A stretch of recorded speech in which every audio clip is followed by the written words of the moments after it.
What I was about to say is I haven't been in there for months because the last time I was, he asked if he could have a word and then he said some pretty weird things about his wife.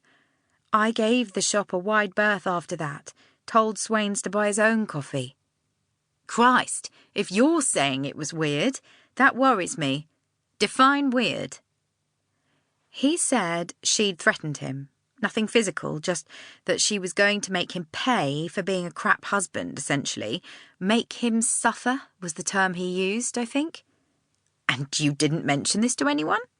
I did, actually. I mentioned it to Seth, and I think Emily was there too.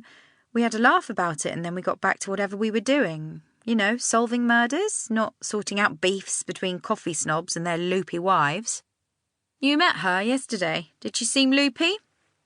I picture Rachel Madden calmly making tea and finding biros while the Connor house pulsed under the spectre of bad news. No, not at all. She seemed quiet, a bit wet, if anything. She lets out a long, weary breath. So I suppose you didn't log it then, this deep and meaningful with our suspect? I look her straight in the eye. No, I didn't log it. There was nothing to log. It wasn't an official complaint. He just had a weird vibe about him, that's all. And last I checked, vibe wasn't a category in Holmes.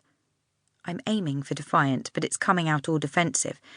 I pause for a second, dialing down the outrage. Look, it was a bit bizarre, granted, but have you never had someone bawl the arse off you at a dinner party about illegal parking on their street? Well, it was kind of like that, just more awkward. She swoops straight away. Why awkward? Well, 'cause he'd been a bit flirty, and then here he was talking about his wife. Steele's hands fly up. Stop right there. He flirted with you? Oh, that puts a different spin on things. It was nothing, just some stupid tea versus coffee banter. And an invite to Vienna, but I leave that bit out. Honestly, boss, it went from him teasing me about being a tea pleb to him asking if threatening to make someone suffer was a criminal offence. And you said? As little as possible. I said he might have a case for controlling and coercive behaviour, but that he should go to his local station, see what they advised.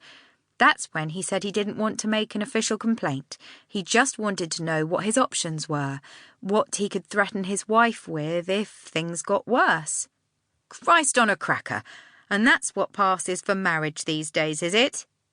She takes another deep sigh, swivelling right, then left on her throne on wheels, weighing up her options.